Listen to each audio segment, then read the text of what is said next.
შალვა პაპუაშვილმა დღეს ასევე შეაფასა ამერიკას საქართველოს ურთიერთობების გადატვირთვის და განახლების პერსპექტივა. მან კიდევ ერთხელ დაადასტურა ხელისუფლების მზაობა პარტნიორობის შესახებ.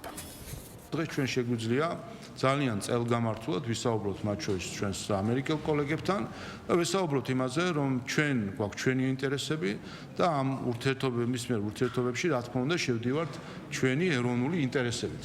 ისევე როგორც ჩვენ ვაღიარებთ, რომ სხვა ქვეყნებს აქვს საკუთარი ინტერესები და ასე შევდივართ ნებისმიერ დიალოგში. ჩვენ ვიყავით ერთ-ერთი ყველაზე გამორჩეული სტრატეგიული პარტნიორი ამერიკის შეერთებული შტატები, სადაც არაერთხელ დაგვიდასტურებიან. სამწუხაროდ წინა ადმინისტრაციამ ისე გააფუჭა ეს ურთიერთობები, რომ ფაქტობრივად დაიყვანა იმ დონეზე, რომელიც აბსოლუტურად მიუღებელია ჩვენთვის.